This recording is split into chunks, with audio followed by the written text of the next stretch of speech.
PW1 afirmó inicialmente que no había ninguna recompensa, que no cometió el asesinato por dinero, lo hizo bajo coacción para cambiar mágicamente la historia. Se dieron cuenta de que lo que decía era falso probablemente cuando el SSI retiró la acusación de que Diddy realmente pagó la recompensa. Acaban de salir a la luz nuevos documentos judiciales sobre el caso de Lil Durk y revelan algo absolutamente explosivo.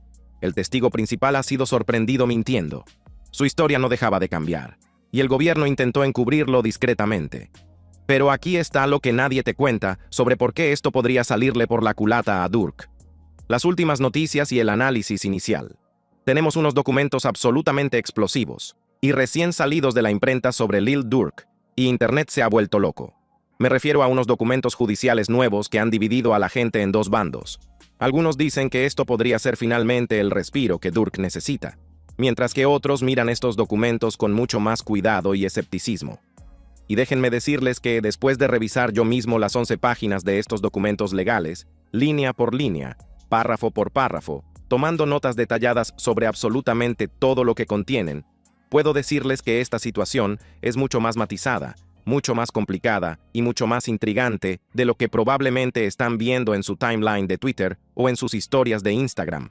Ahora bien, antes de sumergirnos en las trincheras absolutas de estos documentos judiciales, antes de desglosar cada uno de los argumentos que está presentando el equipo legal de Durk y antes de analizar lo que esto podría significar para el futuro de su caso, necesito ser completamente transparente con ustedes sobre algo.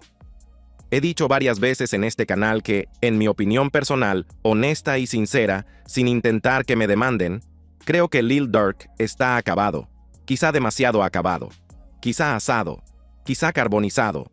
Pero siendo realistas, mucha gente cree que estoy exagerando. Mucha gente cree que mi opinión es errónea.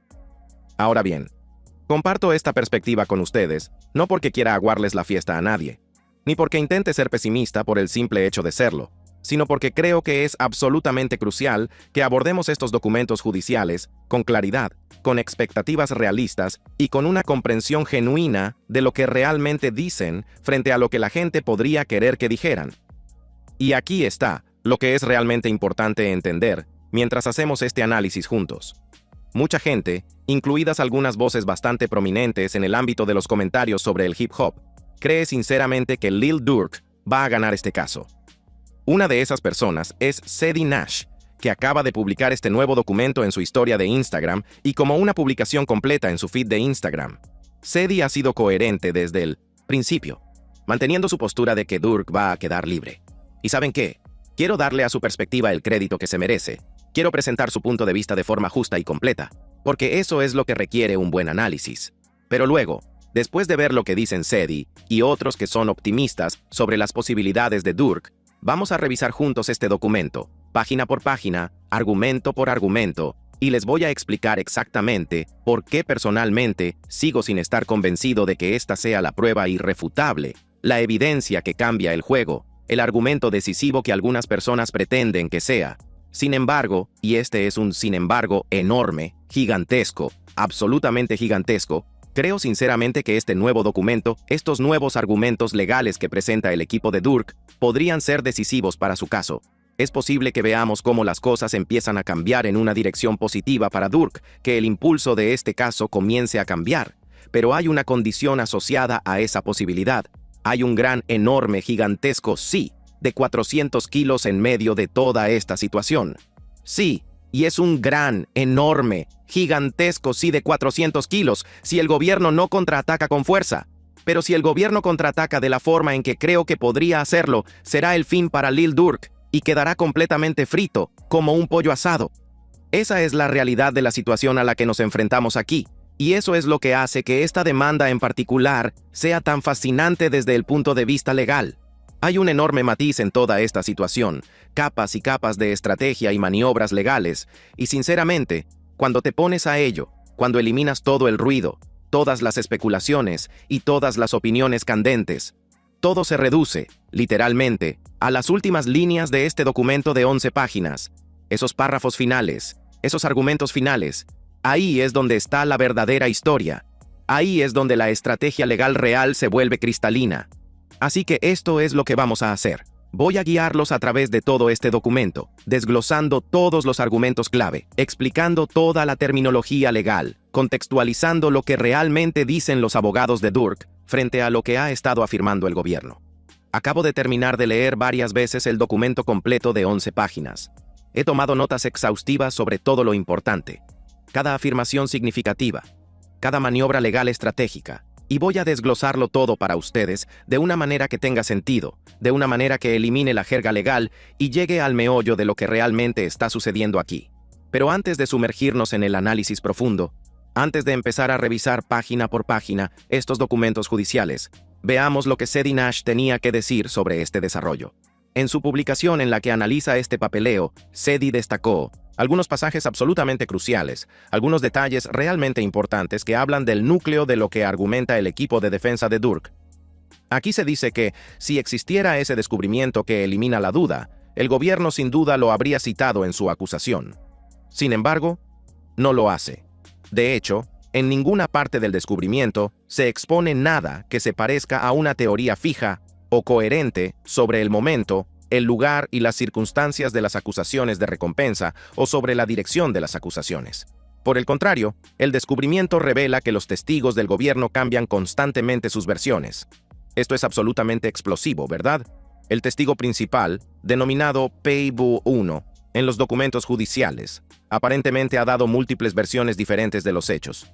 Según la presentación del equipo legal de Durk, este testigo afirmó primero que no hubo ninguna recompensa, alegando que no aceptó cometer un asesinato por dinero y que, en cambio, actuó bajo coacción.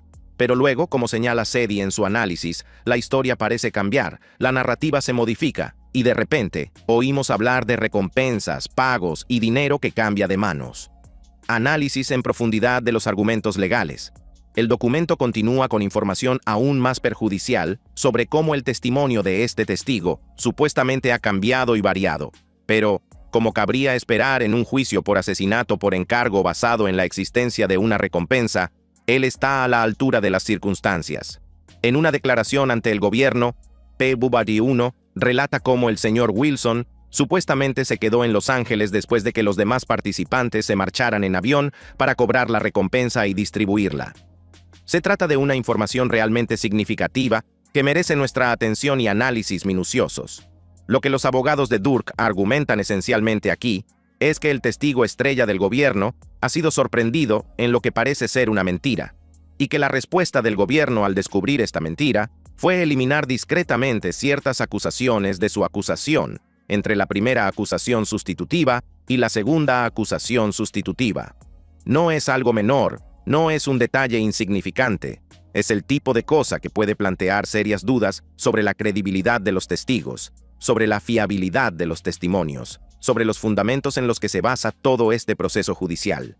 Cuando los testigos del gobierno cambian constantemente sus versiones sobre hechos cruciales, como se recoge aquí en el catálogo de pruebas, la defensa del señor Banks debe apuntar a un objetivo móvil que es fundamentalmente injusto.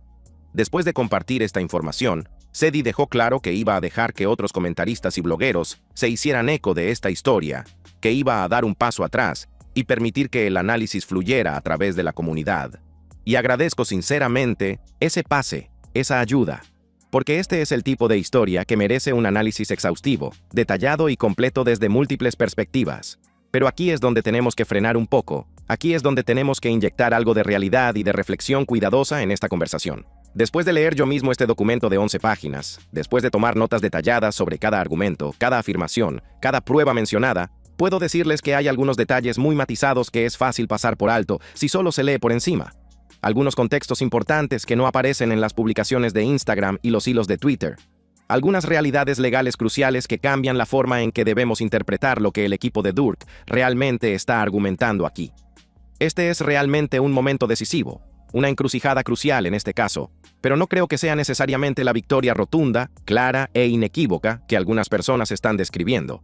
Lo que creo que esto representa en realidad es más bien un ultimátum a la fiscalía, un desafío legal que dice, en esencia, afirman que tienen todas estas pruebas, afirman que tienen pruebas de estas acusaciones. Pues bien, muéstrenlas. O lo demuestran o se callan. La defensa básicamente le está diciendo al gobierno, no tienen nada concreto, así que muéstrenos exactamente lo que tienen. Y aquí está la parte crucial que la gente debe entender. Si el gobierno vuelve y les muestra exactamente lo que tiene, si llena todos los vacíos que el equipo legal de Durk señala en estos documentos, si proporciona todos los detalles específicos sobre horas, lugares, circunstancias y pruebas concretas, entonces la situación de Durk se vuelve significativamente más grave, significativamente más precaria. Piénsalo de esta manera. La Fiscalía ha armado un rompecabezas y, actualmente, faltan algunas piezas, al menos por lo que se ha presentado en la acusación. Los abogados de Durk ahora dicen, si no tienen estas piezas, no podrán terminar este rompecabezas y todo el caso se desmoronará. Es una apuesta de todo o nada, una maniobra legal de alto riesgo. Pero si el gobierno responde diciendo, en realidad, aquí está esta pieza, aquí está esta otra, y aquí está esta otra, y esas piezas encajan perfectamente en los huecos del rompecabezas, con la forma y el tamaño de Durk, encajando a la perfección con todas las pruebas que ya han presentado. Entonces, esto podría salir muy mal para la defensa. Permítanme analizarles ahora el documento legal en cuestión. Esta presentación titulada Respuesta de Durk Banks en apoyo de su moción para desestimar toda la acusación por vaguedad o, alternativamente, para solicitar una relación detallada de los cargos. Es un término legal muy largo, pero lo que significa esencialmente es lo siguiente. Los abogados de Durk están haciendo un argumento circular que vuelve al punto central, al final del sino de Sentosem documento. Le piden al gobierno que desestime completamente toda la acusación o que proporcione información mucho más específica y detallada sobre lo que alegan que Durk hizo, cuándo lo hizo, dónde lo hizo y cómo lo hizo. Ahora, voy a ser completamente honesto con ustedes sobre algo. Considero que esto es esencialmente un pase de Hail Mary, una medida legal desesperada pero potencialmente estratégica. Porque si el gobierno realmente regresa con la información que falta, con los detalles específicos que llenan todos estos vacíos, con pruebas concretas de tiempos, lugares y circunstancias, entonces la posición legal de Durk se debilita mucho. Es muy poco probable que simplemente desestimen toda la acusación y retiren todos los cargos. Quizás haya una pequeña posibilidad, una remota posibilidad, de que vuelvan con algo endeble, algo débil, algo que no aborde adecuadamente las preocupaciones de la defensa. Pero sinceramente, basándome en cómo suelen funcionar estos casos federales, en los recursos y la preparación que se dedican a este tipo de procesos, no creo que esto vaya a suponer necesariamente la mayor victoria para Durk. Pero entremos en los detalles específicos. Analicemos exactamente lo que se está argumentando aquí. En las primeras páginas de este escrito, los abogados de Durk argumentan básicamente que la acusación es inadmisiblemente vaga porque no especifica exactamente cuál era la supuesta recompensa por la cabeza de Cuando Rondo. Ahora bien, habrá muchas reacciones a esto en ciertos rincones de Internet. Mucha gente que se lanzará a decir, «Ven, miren, no había ninguna recompensa, no tienen nada contra él, todo el caso se está desmoronando». Pero eso no es lo que dice realmente el documento, y no es la situación legal real. El gobierno ya ha explicado, en sus escritos anteriores, que no quiere revelar ciertos detalles específicos porque hacerlo comprometería a sus testigos, podría poner en peligro a las familias de las personas y expondría a las fuentes confidenciales a represalias. Son preocupaciones legítimas en un caso que implica presuntas actividades de bandas, presunta violencia y presuntos planes de asesinato por encargo. El análisis crítico y lo que esto significa realmente. Pero ahora el equipo legal de Durk les ha dado un ultimátum, les ha obligado en cierta medida a actuar, y es probable que la Fiscalía tenga que volver con información más específica, detalles más concretos y más pruebas que respondan a estas preocupaciones por la vaguedad. Lo que resulta especialmente interesante en la presentación es que la defensa quería aclarar dos cosas muy específicas: la supuesta recompensa en sí, y lo que ellos denominan las acusaciones generalizadas, pero vagas debajo las órdenes de. La defensa sostiene que estas son las dos cosas principales que el gobierno debe demostrar para que prospere un cargo de asesinato por encargo. En primer lugar, ¿cuál era la recompensa real? ¿Cuál era el aspecto del encargo? ¿Cuál era el pago? ¿Qué se ofrecía? Si se trataba de una oferta de trabajo en LinkedIn, ¿cuáles serían el salario y las prestaciones? Y en segundo lugar, ¿cuáles fueron las instrucciones específicas que se dieron? ¿Cuáles fueron las instrucciones que se comunicó que supuestamente Durk dijo a la gente que hiciera? De nuevo, volviendo a la analogía de LinkedIn, ¿cuál era la descripción real del trabajo? ¿Cuáles eran las responsabilidades y tareas específicas que se asignaban? Los abogados de Durk afirman que el gobierno no ha proporcionado esta información con suficiente especificidad. La oposición, argumentan, recita extensamente varios detalles de la acusación que en realidad son irrelevantes para esta moción en particular, y luego afirma de manera concluyente, lo que significa que simplemente lo afirman sin demostrarlo realmente, que los materiales de descubrimiento completan cualquier pieza que falte sobre estos elementos esenciales, sin explicar realmente cómo ni presentar un registro claro para que el tribunal evalúe si eso es realmente cierto. Ahora bien, el gobierno y la defensa ya han debatido estos puntos en escritos anteriores. La postura del gobierno ha sido básicamente: miren, es muy obvio lo que pasó aquí. Tenemos información de varios testigos. No necesitamos darles específicamente los datos del iCloud de Durk porque tenemos los mensajes de otras personas. Tenemos las comunicaciones que Durk envió a otras personas y que fueron recibidas por otras personas. Tenemos todo lo que necesitan para entender lo que pasó. No necesitamos demostrar nada más allá de lo que ya hemos proporcionado en la presentación de pruebas. La defensa ahora está respondiendo y diciendo que la afirmación del gobierno de que todo lo proporcionado en la presentación de pruebas es suficiente es falso. Es inadecuado. Si el juez aceptará o no ese argumento, si la fiscalía responderá o no con información más detallada, realmente no lo sé en este momento.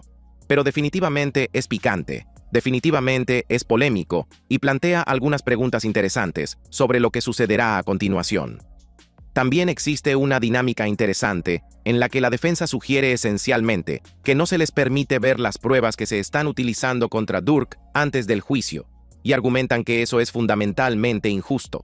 La presentación afirma que el tribunal debería ver más allá de lo que ellos llaman una cortina de humo y negarse a aceptar ciegamente la palabra del gobierno de que los materiales de la fase de presentación de pruebas informaron al señor Banks de manera constitucionalmente suficiente sobre los cargos que se le imputan. La defensa argumenta que, sin la intervención del tribunal, esta vaga acusación se convierte esencialmente en un cheque en blanco que el gobierno se ha extendido a sí mismo, permitiendo el enjuiciamiento de Durk por hechos que no se presentaron al gran jurado, que lo tomarían por sorpresa en el juicio y que cambian continuamente a medida que los colaboradores del gobierno modifican sus versiones. Ahora, van a presentar algunos argumentos muy duros y muy directos que sugieren que los testigos colaboradores siguen cambiando su versión, siguen modificando su narrativa. Pero quiero explicar por qué creo que ese argumento en particular es un poco exagerado, por qué creo que algunas personas se están precipitando un poco en ese punto. La acusación supuestamente no indica dónde, cuándo ni por qué se puso la recompensa, y la defensa argumenta que se trata de información absolutamente esencial para un cargo de asesinato por encargo. La presentación cuestiona lo que identifica como solo dos deficiencias en la acusación. La primera deficiencia es que la acusación no alega los hechos esenciales con razonable detalle en cuanto al tiempo, el lugar y las circunstancias relacionadas con la supuesta recompensa. Según la nota al pie de la presentación, la acusación solo alega que en algún momento durante un periodo de casi 2 años, entre el 6 de noviembre de 2020, la muerte de King Von, y el 22 de agosto de 2022, el asesinato de Xavier Robinson, el señor Banks dejó claro en lenguaje codificado a varios acusados y cómplices que pagaría una recompensa monetaria o proporcionaría lucrativas oportunidades musicales a cualquiera que participara en el asesinato de Taekwon Bowman. Ahora bien, esto es lo que realmente hay que entender sobre por qué la gente cree que este es un momento tan decisivo, un argumento tan devastador. Los abogados de Durk están diciendo esencialmente: no nos han dicho cuándo, dónde, ni por qué se ofreció esta recompensa. Dicen que era dinero y oportunidades musicales lucrativas, pero están siendo increíblemente vagos sobre los detalles. Pero aquí está la cuestión. Aún no sabemos si el gobierno va a volver y proporcionar esos detalles. Quizás respondan con algo como: el miércoles 5 de noviembre de 2021, Durk envió un mensaje de texto grupal a los miembros de OTF, diciendo que solo daría versos a las personas que atacaran a Quando Rondo. Si tienen ese tipo de pruebas específicas, si pueden proporcionar ese nivel de detalle, entonces todo este argumento de la vaguedad se desmorona por completo. Por otra parte, si el gobierno no puede aportar nada concreto, como mínimo tendría que presentar el testimonio de un testigo que pueda explicar los detalles. Quizás haya un testigo confidencial que pueda declarar: miren, Durk básicamente dijo a la gente que se pagarían $20,000 por disparar a Quando, $50,000 por matarlo, además de un verso en una canción. No es tan contundente como tener un mensaje de texto real de Durk en el que diga explícitamente que ofrece versos a cualquiera que intente matar a Quando. pero sigue siendo algo sustancial. Sigue siendo una prueba que sería admisible en un tribunal. Y sigue siendo mucho mejor que lo que mucha gente sugiere cuando afirma que el gobierno no tiene absolutamente nada. La realidad es que el gobierno sí tiene algo, solo que aún no sabemos exactamente qué es. No sabemos qué tan sólido es. No sabemos qué tan específico y detallado es. Y si el gobierno responde y proporciona el quién, el qué, el dónde, el cuándo y el por qué, si proporciona la hora, el lugar y las circunstancias de estas supuestas ofertas de recompensa, entonces el argumento de la defensa sobre la vaguedad se evapora esencialmente. Piénsalo de esta manera. La defensa dice que es tan vago que solo alega que algo sucedió en algún momento durante un periodo de casi 2 años. Pero el gobierno podría responder con un centenar de casos diferentes en los que Durk supuestamente ofreció dinero, versos, oportunidades profesionales y reunió a miembros de pandillas para atacar a Cuando Rondo. Podrían proporcionar un caso claro. Podrían proporcionar múltiples casos, pero si no pueden proporcionar ningún caso específico, entonces estaría de acuerdo en que este no es necesariamente un caso lo suficientemente sólido como para proceder a juicio. Sin embargo, sinceramente no creo que esa sea la situación en la que terminaremos. A medida que avanzamos en el documento, vemos algo que personalmente me parece muy interesante desde el punto de vista de la estrategia legal. Durk no discute ninguna de las otras supuestas imprecisiones del caso, y no voy a mentir. Me parece que esto podría estar perjudicando en cierta medida a los otros coacusados. Ahora bien, no quiero llegar a decir que los está delatando, porque en realidad no es exactamente así. Pero lo que está haciendo es crear una distinción muy clara entre la supuesta participación de Durk y la supuesta participación de todos los demás. La presentación afirma explícitamente que la segunda cuestión es que no alega hechos esenciales sobre las instrucciones que supuestamente dio el señor Banks, que son su único vínculo presunto con los delitos cometidos por otros en su ausencia. Fíjense en el lenguaje utilizado. No dice vínculos presuntos con delitos presuntos, sino vínculos presuntos con delitos cometidos por otros. Esto reconoce implícitamente que los delitos se cometieron realmente, solo que se argumenta que Durk no estaba allí y que su conexión con ellos es débil. A continuación, se afirma explícitamente que el señor Banks solo argumenta la vaguedad de estos dos temas, y que el señor Banks no argumenta que la acusación sea fatalmente vaga en ningún otro aspecto. El escrito enumera específicamente todo lo que Durk no impugna: el motivo del asesinato, la fecha, la hora y las circunstancias del acoso, los cargos por posesión de armas, el asesinato en sí, qué medio de comercio interestatal se utilizó, o los actos manifiestos necesarios para sustentar un cargo de conspiración. El abogado está diciendo esencialmente, esos otros tipos están perdidos, pero no se puede demostrar la conexión de Durk con lo que hicieron. Se trata de una estrategia legal calculada y entiendo por qué la están aplicando. A veces hay que tomar este tipo de decisiones estratégicas. Básicamente se está diciendo, sí, esos acusados se enfrentan a pruebas sólidas por asesinato y otros delitos, pero el cargo de asesinato por encargo contra Durk en concreto, no hay pruebas suficientes para ese cargo en particular. Al fin y al cabo, lo que estamos viendo aquí es una partida de ajedrez legal de alto riesgo. Esta presentación es, en esencia, un ultimátum a la fiscalía. O bien desestiman la acusación, o bien proporcionan los detalles específicos que afirman tener. Si el gobierno no puede proporcionar esos detalles, el equipo de Durk gana esta ronda. Pero si el gobierno responde con pruebas concretas, específicas y detalladas que cubran todas estas lagunas, entonces esto podría ser contraproducente para la defensa. Solo el tiempo dirá cómo se desarrolla todo esto, pero una cosa es segura. Estamos presenciando un momento crítico en este caso, y la respuesta de la Fiscalía a esta presentación probablemente determinará la trayectoria de todo lo que siga. Entonces, ¿dónde nos deja todo esto cuando damos un paso atrás y observamos el panorama general de lo que está sucediendo en el caso de Lil Durk? Bueno, la respuesta honesta es que nos encontramos en una encrucijada absolutamente crítica, un verdadero punto de inflexión que podría inclinar este caso dramáticamente en cualquier dirección, dependiendo de cómo decida responder la Fiscalía a estos agresivos desafíos legales que el equipo de defensa de Durk acaba de presentar.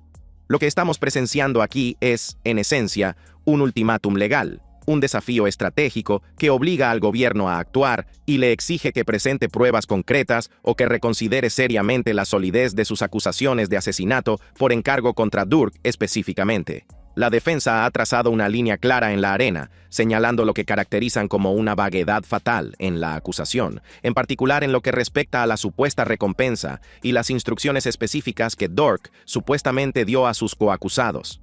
Ahora, los optimistas, personas como Sedi Nash y otros que creen que Durk va a ganar este caso, ven en esta presentación una reivindicación, una prueba de que el caso del gobierno tiene graves lagunas, una evidencia de que el testigo principal ha sido sorprendido cambiando su versión de los hechos de una manera que socava su credibilidad. ¿Y saben qué? Son observaciones legítimas basadas en lo que realmente se dice en estos documentos judiciales. El hecho de que el testigo supuestamente afirmara primero que no había recompensa, luego cambiara su versión y que el gobierno eliminara discretamente ciertas acusaciones entre las acusaciones es realmente significativo y plantea dudas sobre la fiabilidad del caso de la Fiscalía. Pero hay una realidad que debemos tener en cuenta al observar cómo se desarrolla esta situación. Los fiscales federales no suelen presentar este tipo de casos de gran repercusión contra celebridades importantes, a menos que crean que tienen pruebas sustanciales que respalden sus acusaciones.